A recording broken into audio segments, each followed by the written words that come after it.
La última prédica que tuve la oportunidad de compartir fue la sola palabra, la sola escritura, que es la primera de las 5 solas que fueron declaradas por 5 príncipes alemanes que conocían a Martín Lutero. Recuerden que Martín Lutero comenzó a ver que la iglesia estaba comenzando a hacer, bueno, no estaba comenzando, realmente llevaba mucho tiempo, y estaban poniendo reglas en las cuales uno tenía que poner su confianza. Si tú haces tal cosa, vas a ser salvo. Tú quieres pecar tranquilo, compra y te vamos a dar un papelito, ¿sí?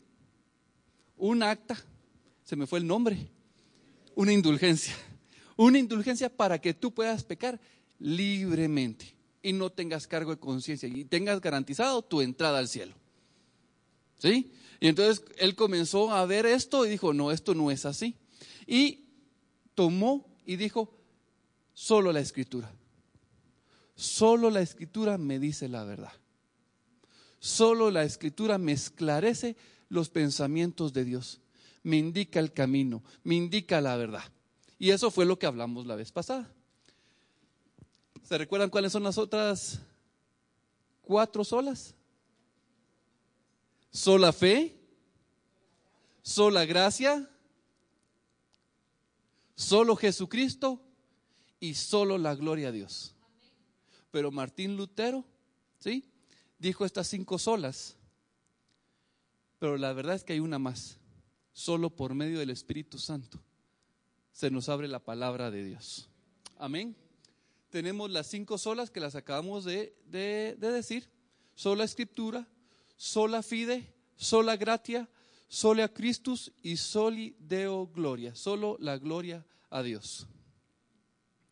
Y hoy vamos a ver solo la fe. Mi papá predicó hace unas semanas sobre la fe de la sierva de Gertrudis, ¿se recuerdan? La esposa de Naamán. Y vimos cómo la fe de esa niña movió a un general, movió a un rey para que fueran a visitar al profeta que estaba en Israel. Esa es la palabra de Dios en el corazón de una niña que movió a toda una nación, que movió al rey a que escribiera. Luego vimos la fe de la samaritana, cómo en ella obró para que todos los samaritanos en ese pueblo fueran llevados a los pies de Jesucristo y ellos creyeran que Él era el Señor, era el Mesías. Pero el problema está cómo nuestra sociedad o cómo el mundo maneja el término de fe. El otro día tuve la oportunidad de hablar con unos hombres de otra religión y ellos me decían, es que nuestra fe. Entonces cuando él me dijo fe, me dejó algo inquieto, porque dije, ¿será que su fe es la misma que se habla en la palabra de Dios? Y de repente me topé con otra persona de otra religión y comencé a decir, mi fe. Y yo estoy muy segura de lo que mi fe me dice. ¿Ok? Y de repente me imagino que ustedes se han topado con gente que dice, mi fe, ¿verdad? Y mi fe es la que me salva, ¿verdad? Y entonces ha habido un concepto mal usado y todos manejamos, inclusive dentro de la iglesia decimos mi fe. Pero ¿cómo manejamos el término? Es la base de creencias en las que yo creo, y a eso le hemos denominado fe.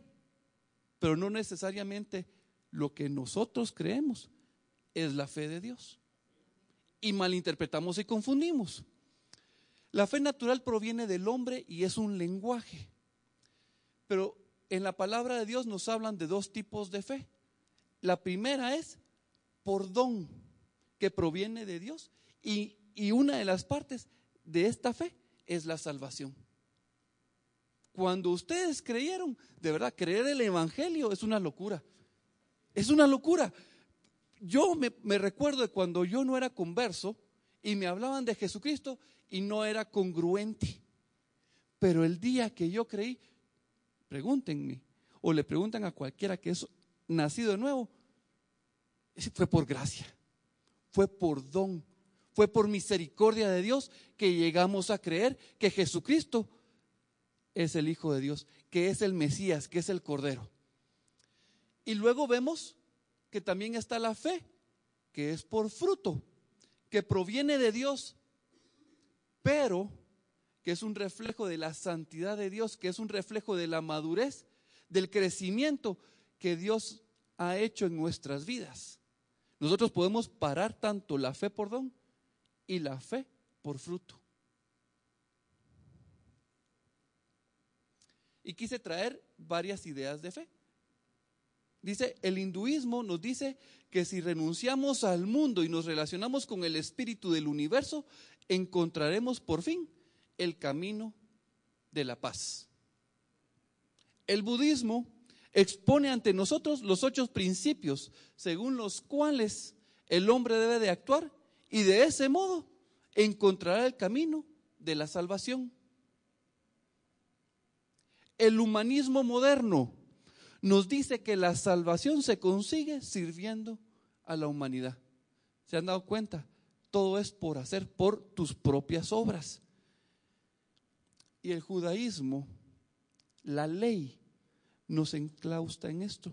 Dice que debemos de guardar la ley, cumpliéndola total e inflexiblemente. Y entonces, si la cumplimos, seremos salvos. Pero gracias a Dios ya leímos Romanos 3:19, ¿verdad?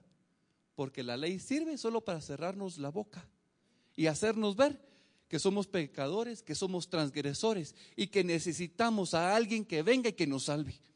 Para eso es la ley. Pero eso no quiere decir que no debamos buscar cumplirla. Amén. Ok. La fe que la palabra de Dios nos describe en la Biblia no es un deseo. El otro día estaba oyendo a un predicador que contaba la anécdota de otro predicador que estaba caminando así. ¿Y qué te pasa? Es que estoy embarazado de la fe, decía. Puchica, es que le pedí a Dios un carro y entonces estoy embarazado de la fe. Me pareció bien extraño, pero sucedió. Y había una corriente que iba con eso. Entonces yo tenía deseo de algo y yo comenzaba a pedir a Dios y entonces se embarazaban de lo que ellos deseaban. Eso no es fe. No es un deseo, no es lo que yo deseo. No es una emoción o un sentimiento. Ay, qué emocionante estuvo en la iglesia y entonces ahora creo. Eso es algo superficial y eso no es fe.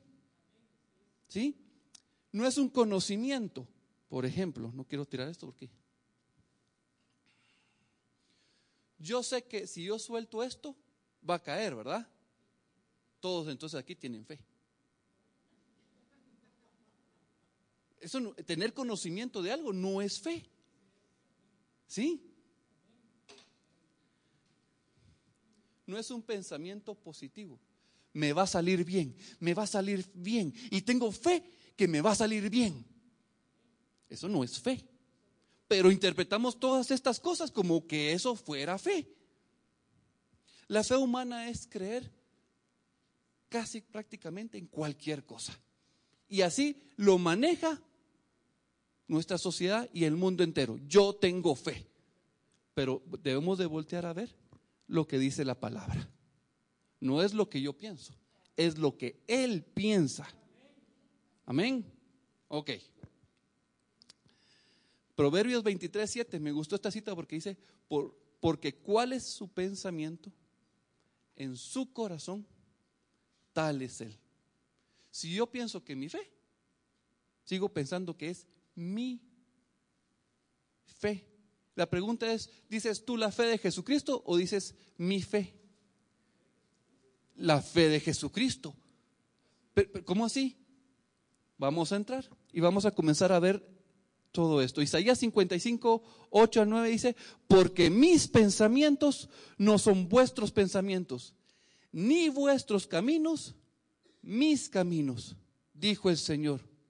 Como son más altos los cielos que la tierra, así son mis caminos más altos que vuestros caminos y mis pensamientos más que vuestros pensamientos.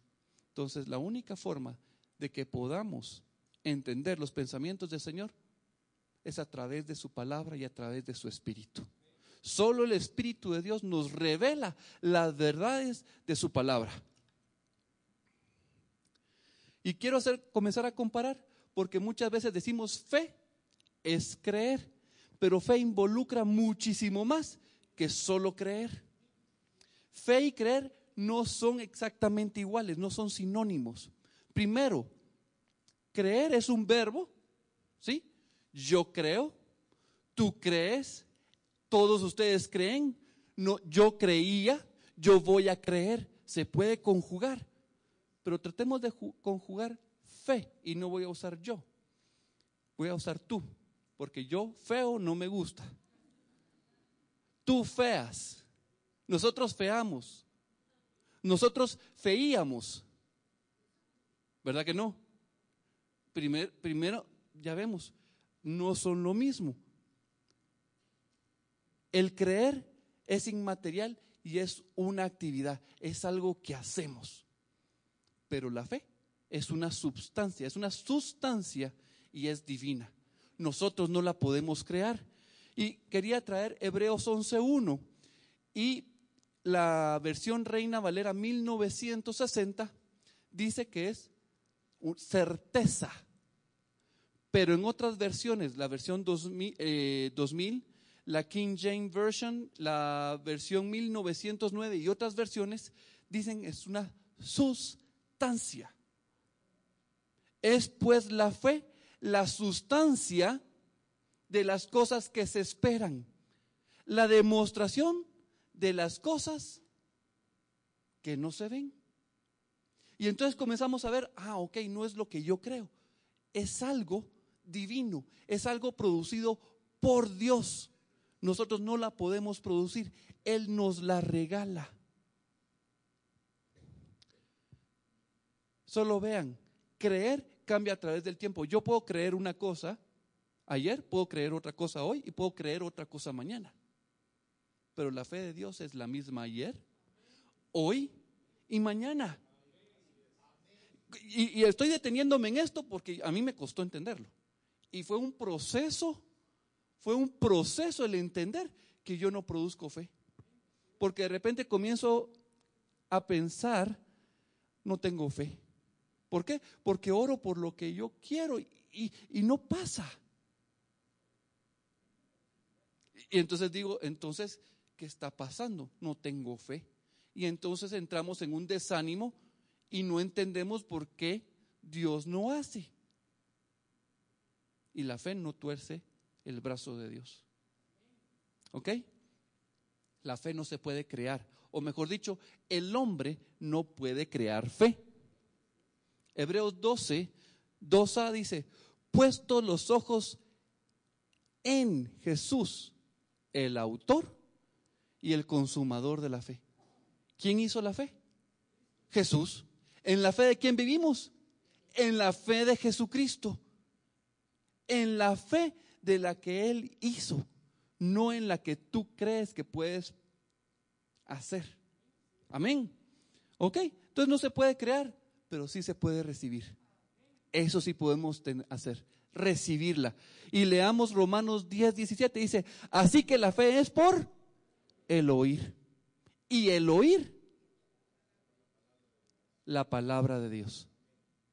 Solo oyendo la palabra de Dios viene la fe. El problema es cuando nosotros agarramos la Biblia y dice, y caminó sobre el agua. Entonces yo voy a caminar sobre el agua. Si yo tengo fe, voy a caminar sobre el agua. Estaba escrito aquí en la palabra de Dios. Pero ¿será que el Señor te dio a ti la indicación de que camines sobre el agua? ¿Se la dio a los otros discípulos? ¿A quién se la dio?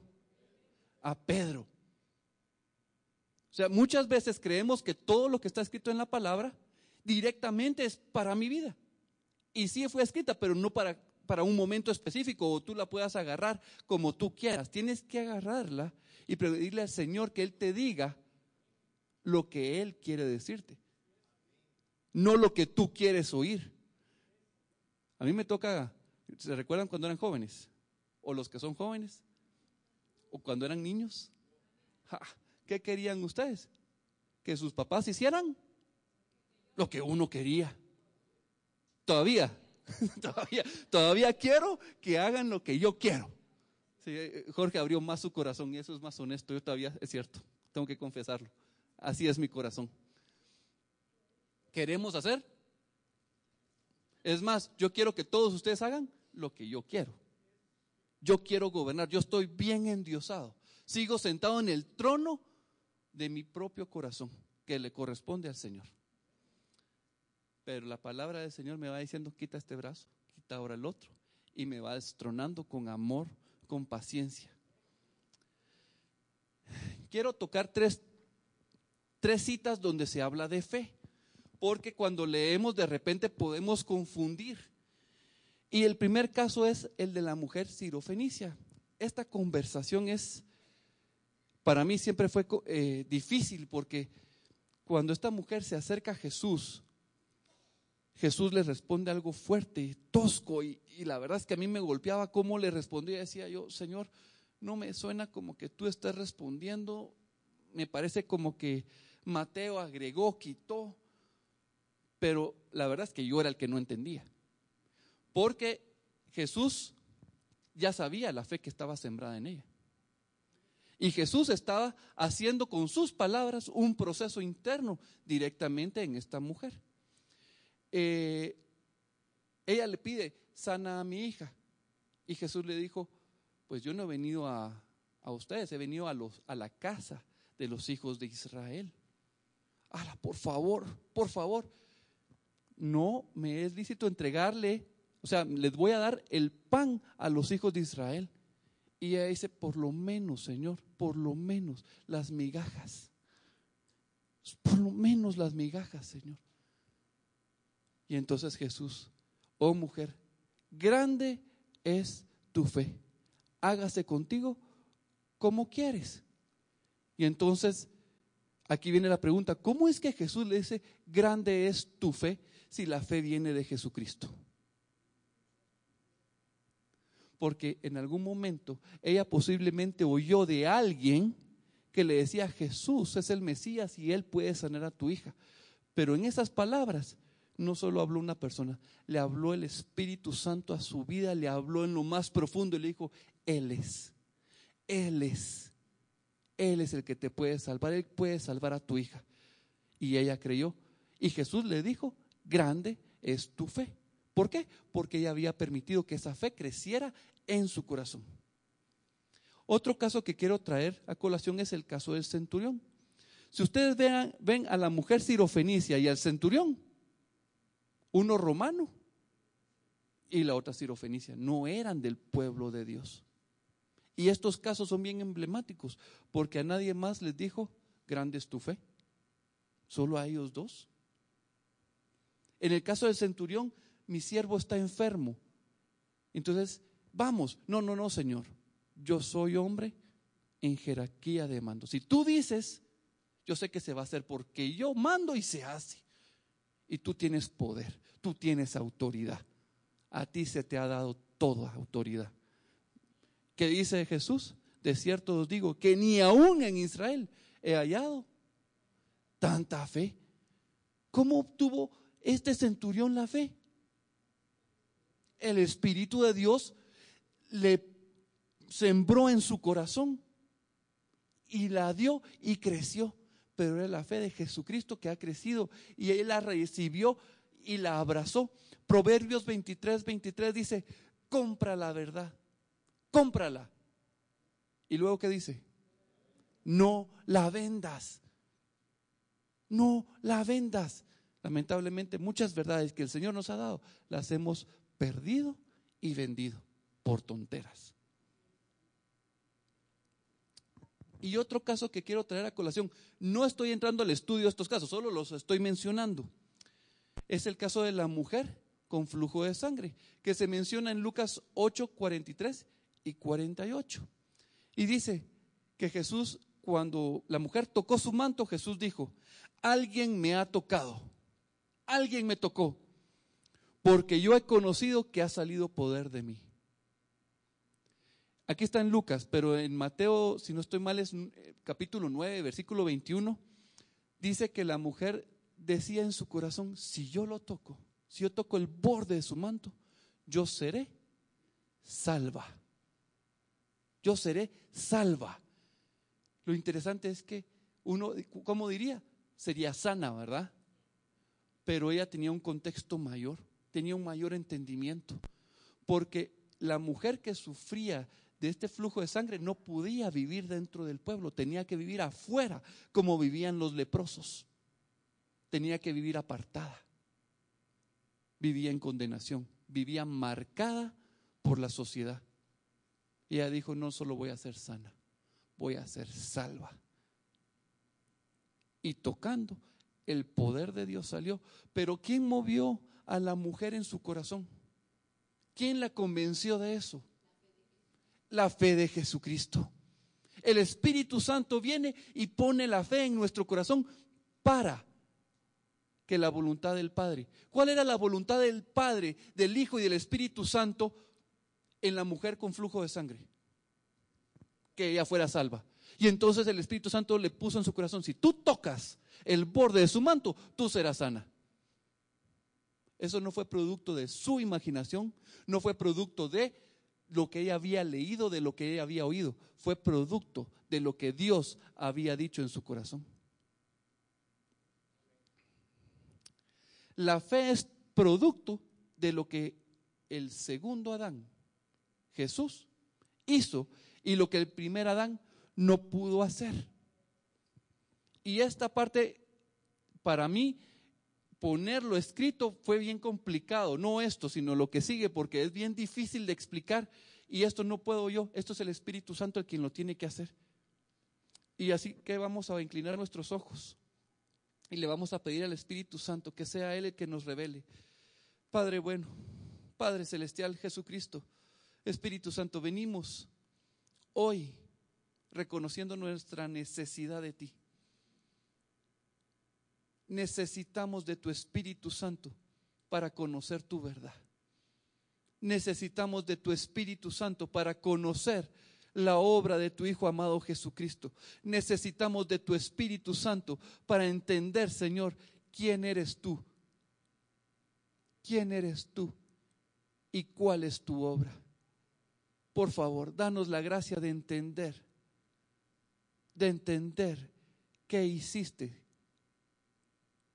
Danos la gracia de entender tus propósitos y tus caminos. En el nombre de tu Hijo amado Jesucristo te lo pedimos. Amén. Gracias, Señor. Bendito seas. La palabra nos habla del primer Adán y nos habla del segundo Adán. El segundo Adán es Jesucristo.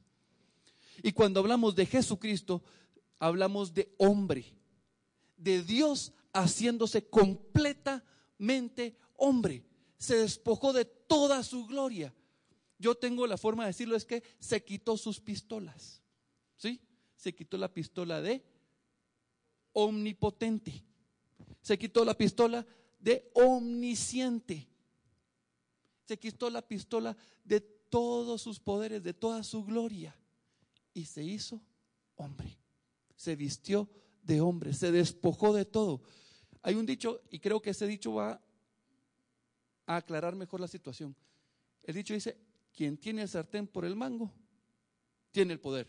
¿Sí o no? Bueno, Jesús tenía el poder. ¿Y saben qué fue lo que hizo? Señor, aquí está el mango. Se lo entregó al Padre. Me despojo de todo lo que tengo y se hizo hombre. Se hizo hombre y dependía completamente de lo que el Padre dispusiera. Yo solo hago lo que he visto hacer al Padre. Yo solo digo lo que he oído al Padre decir. Se sometió a la completa voluntad del Padre. Y hay una parte en la cual se dice en la iglesia, Jesús resucitó, ¿verdad? Pero ¿resucitó Él por sus propias fuerzas? El problema es que muchos en la iglesia creen que Jesucristo salió del infierno volando y haciendo lata todo, ¿no? Jesucristo se sometió a la voluntad del Padre. Y lo que voy a decir no suena bonito para nada, es incongruente a la palabra de Dios. Pero si el Padre hubiera dicho, ahí te quedas, ahí se hubiera quedado. Jesús se despojó de todo, hasta de la decisión de poder salir del infierno. Él dependía completamente del Padre. Y para que veamos, he puesto varias citas y quiero, antes de pasar a las citas, quiero decir esto. El primer Adán no unió su voluntad a Dios. Dios le dijo, come del árbol de la vida, come de todos los árboles, solo no comas de este. Y yo siempre me he preguntado, ¿cuánto tiempo estuvo Adán en el Edén y no comió del árbol? Por los versículos diríamos unos cuantos segundos, ¿verdad? Porque entre llegamos a uno y al otro. Pero la verdad es que para ponerle nombre a todos los animales se requiere de mucho tiempo. Y después de haber visto a todos los animales, dijo, estoy solito. Y entonces criaron a la mujer. O sea, ya pasó bastante tiempo para sentirse solo y teniendo a todos los animales subjuzgando el mundo. Pasó mucho tiempo, pero nunca comió del árbol de la vida. No unió su voluntad a la de Dios. Pero Jesucristo, la voluntad de Jesucristo sí estaba completamente unida a la del Padre. 100% unida. Y cuando estamos hablando, no estamos hablando hasta la cruz, sino desde el momento en que Jesucristo fue engendrado, la voluntad de Jesucristo ya estaba completamente alineada a la del Padre. Completamente alineada. Por eso a los 12 años dice, me es necesario estar en los negocios de mi Padre. Y dice que todos los que estaban ahí, los ancianos, le ponían atención a él, admirados de su sabiduría y de su conocimiento. ¿Por qué? Porque estaba alineado a la voluntad del Padre. Jesús se abandonó en las manos de Dios, se despojó de toda su gloria y de todo su poder. Hechos 2, 23, 24, solo las vamos a ir leyendo. A este Jesús resucitó Dios, de lo cual todos nosotros somos testigos. Romanos 4, 25, el cual fue entregado por nuestras transgresiones y resucitado para nuestra justificación. Solo voy con dos citas. Y Dios que levantó al Señor, también a nosotros nos levantará con su poder. Gálatas 1:1. Pablo, apóstol, no de hombres ni por hombre, sino por Jesucristo y por Dios el Padre, que lo resucitó de los muertos. Juan 4. Efesios 1:20, la cual operó en Cristo, resucitándole de los muertos y sentándole a su diestra en los lugares celestiales. El Padre lo resucitó y lo sentó a su diestra. Efesios 2:6, y juntamente con él nos resucitó. ¿Quién? El Padre resucitó a Jesucristo y nos está prometiendo que nos va a resucitar a nosotros. Y asimismo nos hizo sentar en lugares celestiales con Cristo Jesús. ¿Quién lo va a hacer? El Padre. Hebreos 13:20, y el Dios de paz que resucitó de los muertos a nuestro Señor Jesucristo, el gran pastor de las ovejas, por la sangre del pacto eterno. 1 Pedro 1:21, y mediante el cual creéis en Dios, quien le resucitó de los muertos y le ha dado gloria, para que vuestra fe y esperanza sean en Dios. Hechos 2, 23, 24. A este entregado por el determinado consejo y anticipado conocimiento de Dios, prendisteis y matasteis por manos de inicuos, crucificándole, al cual Dios levantó, sueltos los dolores de la muerte, por cuanto era imposible que fuera retenido por ella. ¿Tienen dudas de quién resucitó a Jesucristo? Fue el Padre. Está escrito. Jesucristo le dijo al Señor, Señor, en tus manos estoy. Hágase en mí según tu voluntad. Es depender completamente en Dios y decir, Señor, Es más, David lo dijo, pero lo dijo en profecía, en el Salmo, donde dice, y es prácticamente Jesús quien lo dice: el hacer tu voluntad me ha agradado. Jesucristo se sometió a hacer la voluntad del Padre. Y Él está diciendo: mi deleite es al hacer tu voluntad. No hay nada fuera de tu voluntad que yo quiera hacer. Me someto completamente. Señor, si tú quieres, aquí me muero. Era lo que estaba diciendo en el monte, en el huerto de Getsemaní. Señor, este cuerpo ya no aguanta. La presión que estoy llevando está desgastando mi cuerpo a tal punto que tu propósito, que es en la cruz, yo ya no llego. Mi deleite es llegar a la cruz, eso es lo que yo quiero hacer, pero mi cuerpo está deshecho. La opresión espiritual, estoy sudando sangre, ya no llego. Si tú quieres que yo muera ahorita muero. Que se haga tu voluntad, no la mía. Yo quiero llegar a la cruz porque yo sé que en la cruz voy a cumplir tu propósito. Eso es lo que está diciendo Jesús. No está diciendo, tengo miedo a la cruz, por favor quítame el camino de la cruz. No, mi deleite es hacer tu voluntad. El hacer tu voluntad me ha agradado. Pero este cuerpo ya no llega, necesito de ti. Por eso dice que bajó un ángel y lo fortaleció.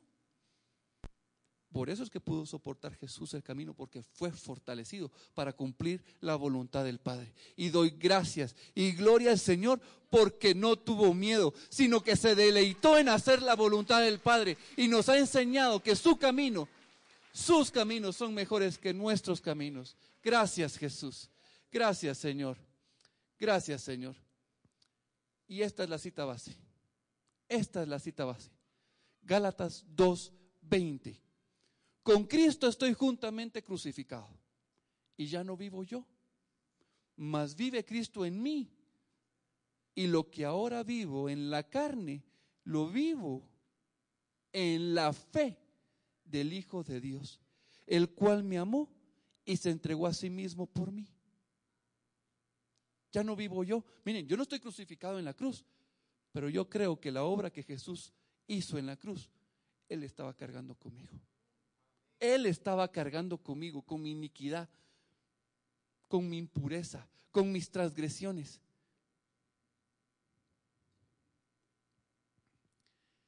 Ahora, el acto de creer. Dios nos pide que creamos a la obra que Jesucristo hizo. Esa es la parte que a nosotros nos corresponde de la obra que Jesucristo hizo. Nos toca creer que Él es fiel, en que ya hizo una obra y que Él es fiel y que la terminará. Nos toca creer, y esa es la parte. Nosotros creemos y Él obra. Pero no debemos de creer a cualquier cosa. Debemos creer a lo que Él nos ha dicho. Amén. Ok. Este es nuestro corazón, que está lleno de iniquidad, está lleno de injusticia, que está lleno de cosas que no son gratas al Señor. Pero el día que le dijimos sí al Señor, ¿sí? Nació Jesucristo. Vamos a ver si funciona. Aquí está Jesucristo, es el hombre nuevo. Lo oscuro, lo negro, es el hombre viejo, es la naturaleza carnal, es la naturaleza caída. Y la naturaleza o la voluntad del hombre caído es opuesta a la voluntad del Padre. ¿Y saben qué? La voluntad del hombre nuevo, que es Jesucristo, está unida 100%, no más o menos, 100%, completamente unida a la voluntad del Padre. Y es el hombre nuevo, ¿sí?, lo que al Padre le agrada. Romanos 8, ¿qué dice? ¿Puede la carne agradar a Dios? Por supuesto que sí. Ya los confundí, ¿ah? No puede, la carne no puede. ¿Y saben qué? Tampoco quiere. No quiere la carne. El hombre viejo, el hombre natural, la naturaleza caída, no puede agradar al Padre. Pero ¿saben qué? Sí puede imitar buenas obras. Eso sí puede hacer. Y entonces podemos apantallar a toda la congregación y a la gente de afuera diciendo, yo hago buenas obras. Y entonces estas obras, ya me hicieron salvo. La carne no agrada a Dios. Es la voluntad de Jesucristo en nosotros la que agrada a Dios. Eso es lo que a Dios le agrada. Miren, en la prédica anterior de la sola escritura o de solo la palabra, fuimos y buscamos en Mateo. Y cuando estaba bautizando a Jesús, se abrió el cielo. En Él me complazco. En Él me complazco, en su obra, en su obra. Y luego nos fuimos al otro pasaje en el monte de la transfiguración, cuando se abre el cielo o bajan las nubes, no me recuerdo, bajan nubes y mientras que Pedro está hablando, dice, a Él oíd, en Él está mi complacencia. No está en mis obras, están en las obras de Jesús en mi corazón que se unen a la voluntad del Padre. No soy yo, es Jesucristo en mí. Jesucristo en mí. Pero el hombre nuevo es Jesucristo. Ahí estamos claros, ¿verdad? ¿Quién es este? Es el hombre interior.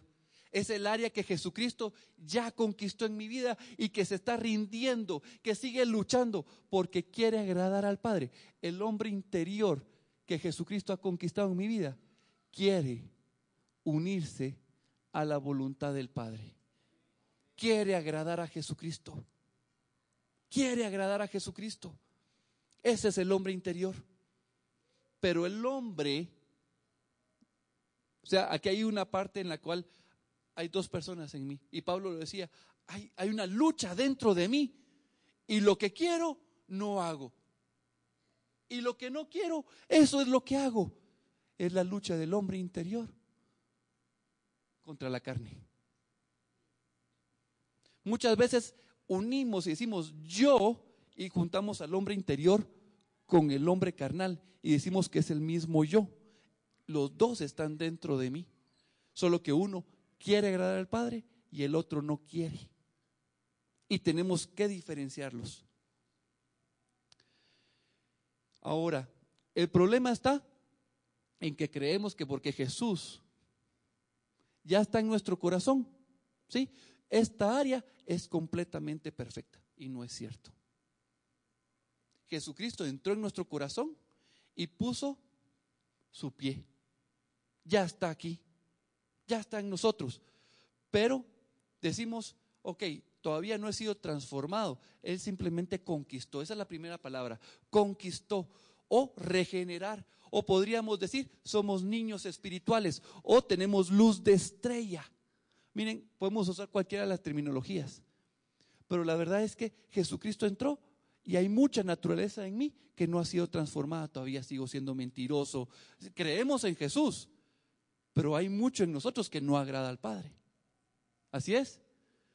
Pero luego de que hemos sido conquistados, comienza a haber una operación limpieza. Podemos llamarle a esta parte de transformados lugar santo. Podemos decirle jóvenes o luz de luna, porque hay un crecimiento. Entonces se está fortaleciendo Cristo en nosotros. La voluntad del Padre se está haciendo fuerte en nosotros. Y conformados, maduros, lugar santísimo, luz de sol. Es un proceso en que la voluntad del Padre se va afianzando en nuestras vidas. ¿Tienen dudas? Díganme o explíquenme entonces, si el hombre nuevo en Cristo está en nosotros, ¿cómo es que llega el hombre interior? ¿O cómo puede llegar un hombre interior a apostatar? A negar la fe.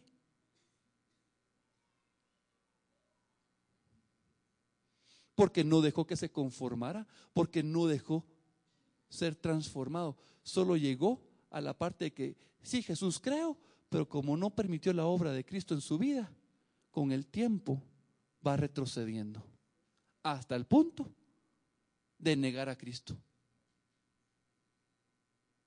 Y esto es algo importante en nuestras vidas. Hemos creído y Él es fiel. Y aquí se ha predicado, Él nunca va a soltar la pita de tu salvación. Pero tú sí puedes soltar la pita que Él te ha extendido para tu salvación. Tú puedes negar a Cristo. Y entonces, Señor, guárdame, por favor, guárdame. El Salmo 31 dice, Señor, no permitas que yo sea engañado. Guárdame en tu justicia. Guárdame en tu justicia.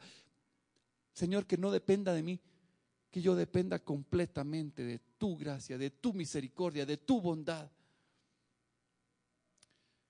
Esto es, el hombre interior que ha sido conformado es lo blanquito. El transformado todavía está en proceso. El regenerado está siendo conquistado. Y lo demás, pendiente de conquista. ¿Quiénes tienen áreas todavía de conflicto en su corazón? El Señor está trabajando. El Señor está trabajando, pero tú tienes que preguntarle, ¿en qué área estás? ¿Estoy regenerado en esa área? ¿O estoy siendo transformado? ¿O ya se conformó tu palabra en mi vida? ¿Está 100% en esa área tu voluntad y estoy siendo firme a lo que tú quieres? La fe de Jesucristo obra para hacernos gratos ante el Padre. Eso es lo que Jesucristo quiere, hacernos gratos ante el Padre. Me gusta mucho como una persona lo decía, nuestra oración y nuestra alabanza. Podemos tener buena música, buen ritmo, todo, pero si nuestros corazones estamos así, ¿será que le agrada al Padre? Y si lo estamos haciendo bien bonito, ¿será que le agrada al Padre? No se trata de cómo nosotros lo hacemos, se trata de que Jesucristo nos lleve a una adoración perfecta para que realmente agrademos al Padre. Porque ustedes ni yo sabemos adorar al Padre. Él está buscando adoradores en espíritu y en verdad. Y Jesucristo es la verdad. Y el Espíritu nos muestra lo que al Padre le agrada, lo que a Jesucristo le agrada, no como a mí me agrada.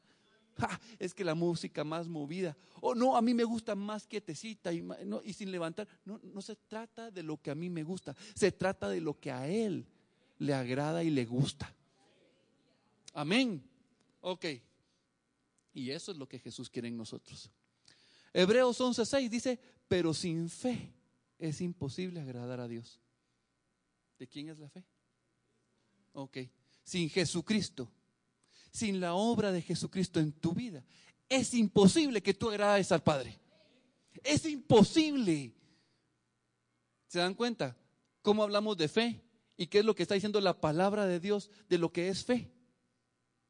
Sí, podemos hablar de fe como la base de todo lo que creemos, porque así se usa comúnmente.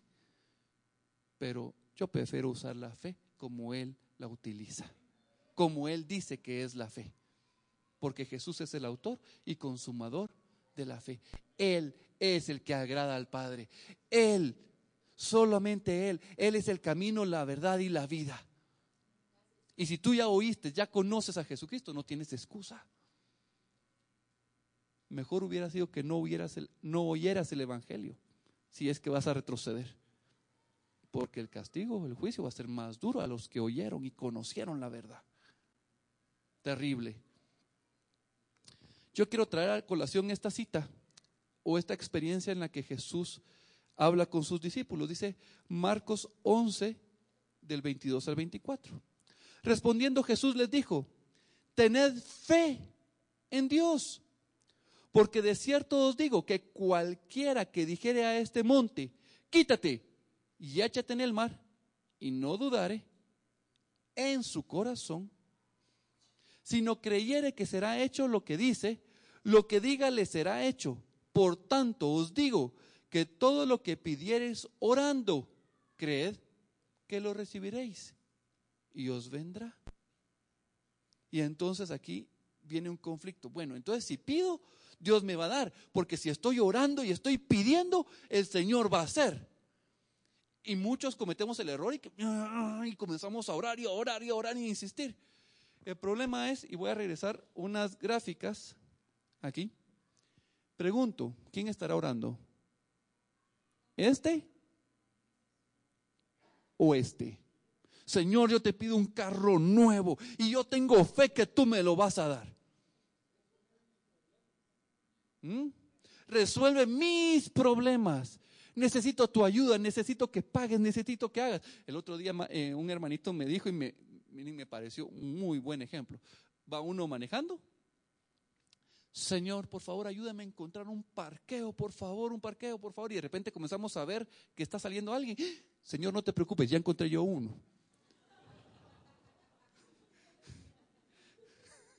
O de repente comenzamos a orar, Señor, por favor, cuídame el carro. Ya se volvió cuidador de carros nuestro Señor. Cuídame la casa, el guardián de la casa. Ya no es nuestro Señor, sino nuestro guardián.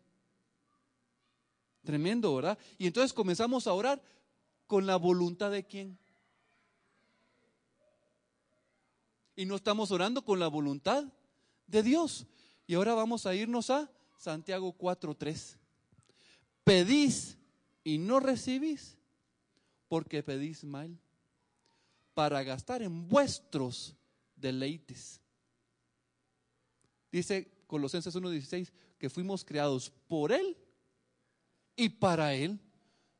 Nosotros somos de Él, le pertenecemos por derecho de creación y porque nos compró a precio de sangre, a precio muy alto. Y lo que hacemos es pedir para nosotros. Cuando nosotros unimos nuestra voluntad, oímos la voluntad del Padre y oramos para que se cumpla la voluntad del Padre, entonces será hecho. Cuando el hombre interior, voy a regresar porque la gráfica, cuando el hombre interior, ¿sí?, realmente está queriendo agradar a Jesucristo y sabemos que Jesucristo quiere hacer solo la voluntad del Padre, estamos unidos a Él. Ahí es cuando viene y el monte se va a echar, porque esa es la voluntad del Padre. Yo quería traer un ejemplo, y es el padre de la fe, pero lo quería traer al inicio, cuando estaba en el proceso de la preparación, quería traer al padre Abraham, al padre de la fe, porque hay una cita en la cual pareciera que él está haciendo un pacto con Dios, pero al final Abraham no hace un pacto con Dios, es un pacto entre Dios mismo. Entonces quería traerlo a colación por eso, pero el Señor me mostró en eso, en esa investigación, en ese estudio, el Señor me llevó a otras cosas y quiero que lo leamos.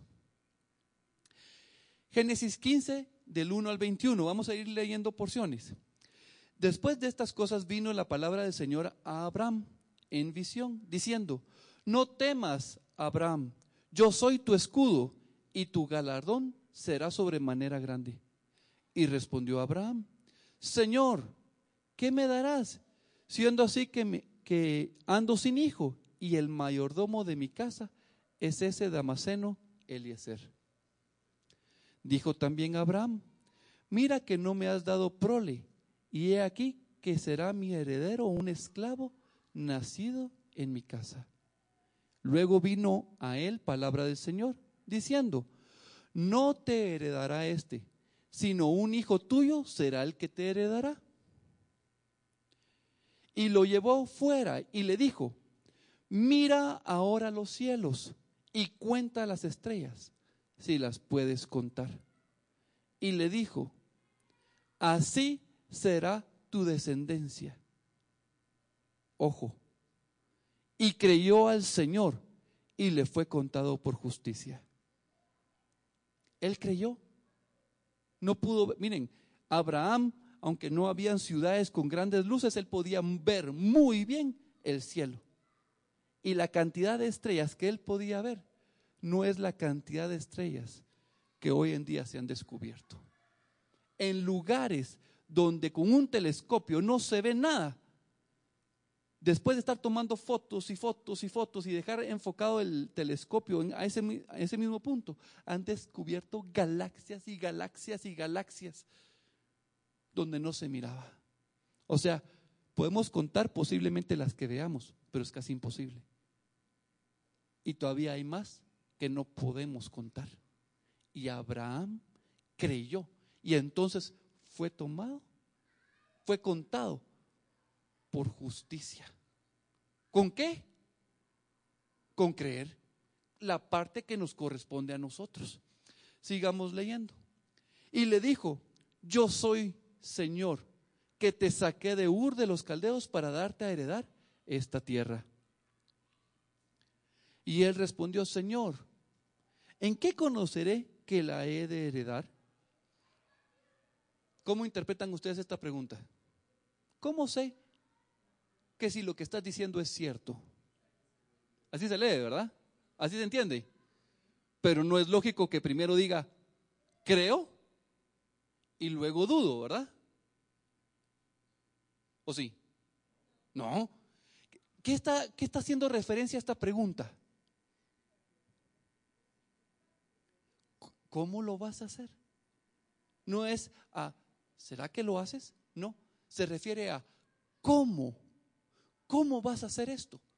Y eso no implica duda, es inquietud del cómo. Porque la cita anterior dice, creyó y fue contado por justo. E inmediatamente el Señor le dice: tráeme una becerra de 3 años, una cabra de 3 años y un carnero de 3 años, una tórtola también y un palomino. Entonces Abraham fue y lo consiguió. Y dice: y tomó él todo esto y los partió por la mitad, y puso cada mitad una enfrente de la otra, mas no partió las aves, y descendían aves de rapiña sobre los cuerpos muertos, y Abraham las ahuyentaba. Y sucedió, aquí me salté varios versículos, del 11 me pasé al 17. Y sucedió que puesto el sol y ya oscurecido, se veía un horno humeando y una antorcha de fuego que pasaba por entre los animales divididos. En aquel día hizo el Señor un pacto con Abraham, diciendo: a tu descendencia daré esta tierra, desde el río de Egipto hasta el río grande, el río Éufrates. Y viene la pregunta: ¿entre quién fue el pacto?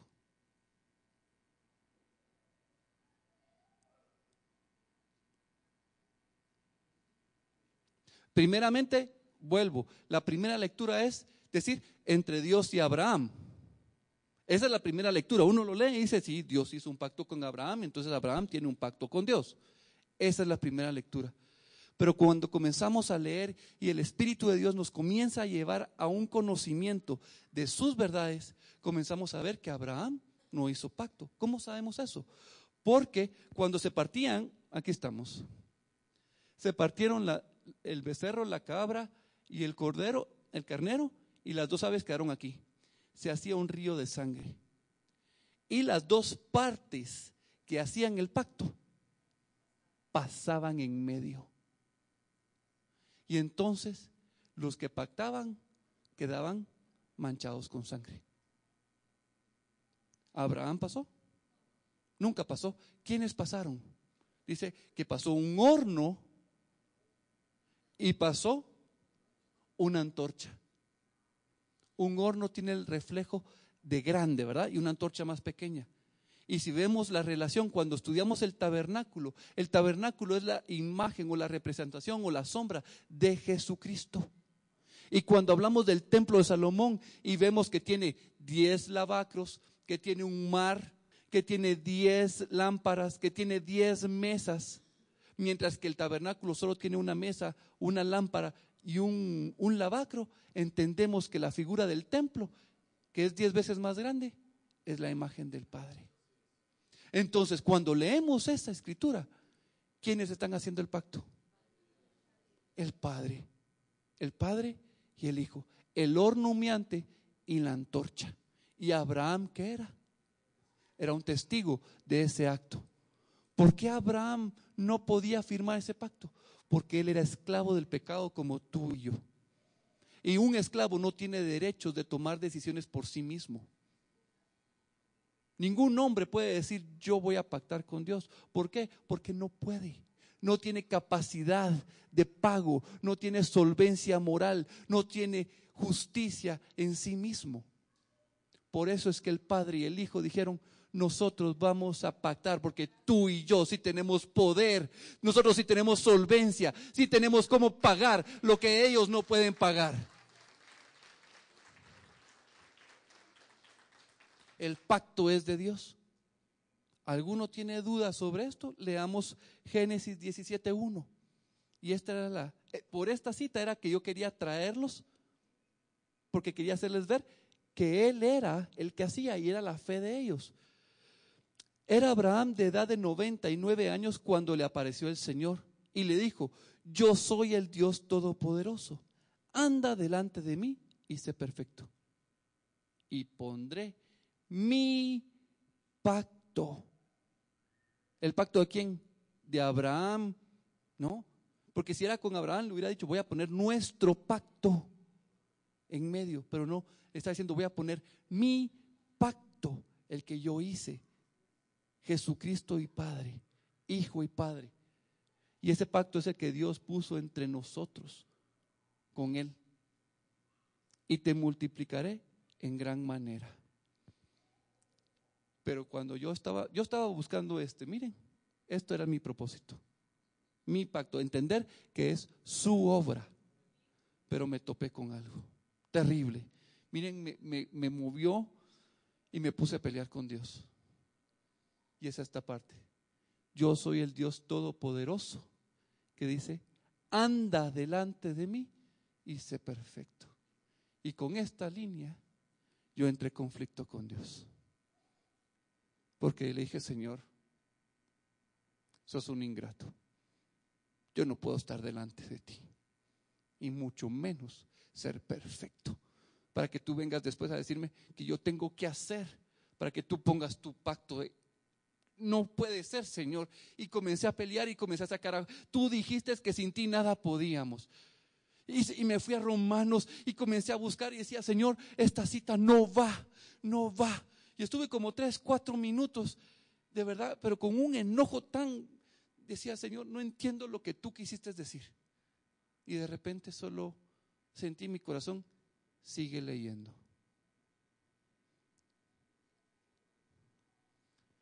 Entonces Abraham se postró sobre su rostro y Dios habló con él diciendo: he aquí mi pacto es contigo. ¿Qué? Señor, pero no hizo nada. Y entonces comencé a revisar qué fue lo que hizo Abraham, porque solo se postró.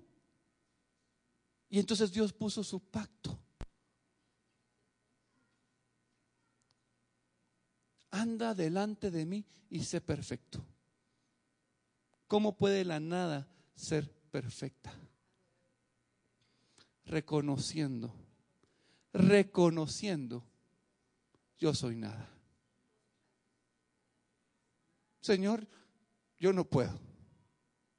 Soy inútil, soy dependiente de ti. Lo único que puedo hacer es creer y depender de tu gracia y de tu misericordia. Necesito tu obra en mi vida, necesito tu fe. Tu fe es la que yo necesito en mi corazón. Eso es lo que yo necesito, Señor. Y entonces le pedí perdón al Señor por esa rabieta, ese enojo, porque yo pensé que el Señor se había equivocado. ¿Cómo es eso, verdad? Bienvenido al club.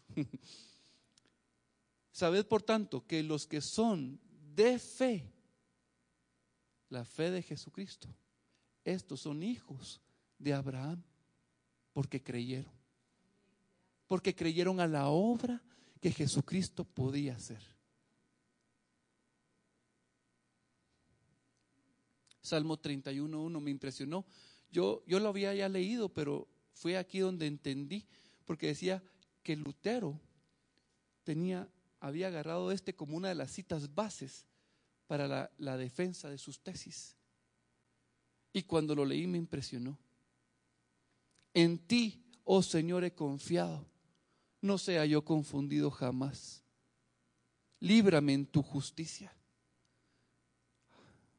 No sea yo confundido jamás, que es por mis obras. Que no sea yo confundido, que es por mis méritos. Que no sea yo confundido, que yo soy bonito, que soy agraciado. Es por tu justicia, Señor. No permitas que este corazón perverso, engañoso, y miren, no estoy hablando engañoso hacia otros, que no sea yo engañoso para mí mismo, autojustificándome. Mi posición es en el suelo. Cuando pongo mi frente en el suelo, tiene un significado muy especial. Mi frente entiende que vengo del polvo. Mi mente entiende que soy nada y que el único valor que tengo lo tengo en Él. Amén. Vamos a orar.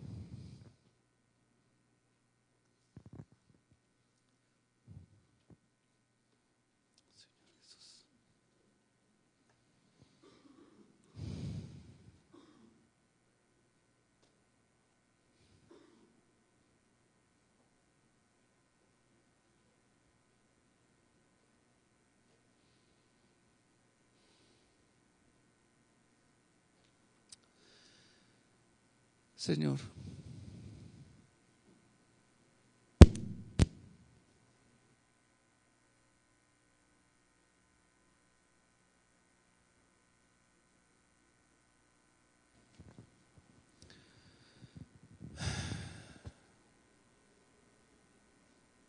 y no sé qué decir.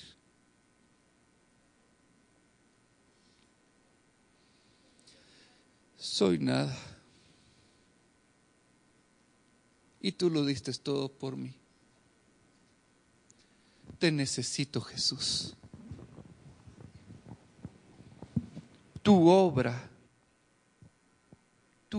lo que tú haces, lo que tú tienes, eso es lo que agrada al Padre. Lo que yo tengo, Señor, no te agrada. Yo te necesito, Señor, para ser grato ante ti, para ser acepto ante ti. Yo necesito tu obra.